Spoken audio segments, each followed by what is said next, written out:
detail here than in either of the previous two books. During these decades, the city saw the end of Tomáš Masarek's democratic First Czechoslovak Republic following the Munich Agreement of September 1938, the German invasion of 15 March 1939, 6 years of Nazi occupation, and the murder of more than 250,000 Czechoslovak Jews in the Holocaust, liberation by the Soviet Red Army in May 1945, the ethnic cleansing of 3 million Bohemian Germans by their forcible expulsion from the country in 1945 to 1946, Clement Gottwald's communist coup of victorious February 1948, and the Stalinist terror of the 1950s. The creative explosion of the 1960s cultural thaw, the Reform Commission of Alexander Dubček's Prague Spring, the Soviet invasion of 21 August 1968, and 20 years of so-called normalization under Guštan Husak. The period, and an era, ends with the Velvet Revolution of November 1989, which catapulted the dissident playwright Václav Havel into Prague Castle and precipitated the breakup of Czechoslovakia in 1992. I argued in Prague, capital of the 20th century, that this is a place in which modernist dreams have time and again unraveled, a location in which the masks have sooner or later always come off to reveal the grand narratives of progress for the childish fairy tales they are. These were the years of peak unraveling. I do not attempt to impose an artificial coherence on a history that conspicuously lacks it.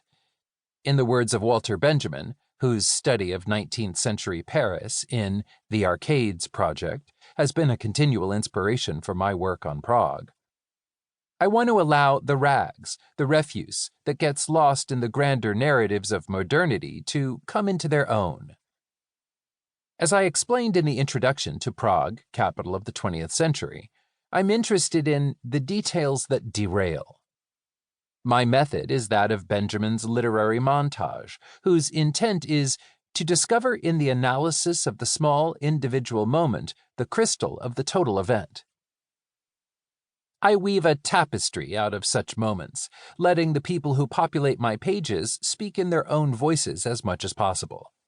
The result is a cornucopia of what Jean-François Lyotard has called petit récits. The fragments out of which Postcards from Absurdistan is woven are intended to function as images. As Humphrey Jennings defines that term in Pandemonium, the imaginative history of the Industrial Revolution that inspired Danny Boyle's acclaimed opening ceremony at the 2012 London Olympic Games. What I call images, Jennings writes, are quotations from writings of the period in question, which either in the writing or in the nature of the matter itself or both have revolutionary and symbolic and illuminatory quality. I mean that they contain in little a whole world,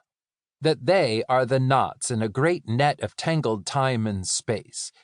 the moments at which the situation of humanity is clear, even if only for the flash time of the photographer or the lighting.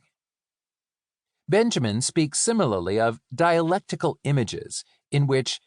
it's not that what is past casts its light on what is present, or what is present its light on what is past. Rather, image is that wherein what has been comes together in a flash with the now to form a constellation. This moment of awakening, he goes on, is identical with the now of recognizability, in which things put on their true surrealist face. The images through which I try to bring Prague's 20th century past into dialogue with our 21st century present include not only quotations from written sources, poems, novels, short stories, plays, letters, diaries, memoirs, interviews, newspapers, transcripts of radio broadcasts, minutes of meetings, government reports, laws, proclamations, political tracts,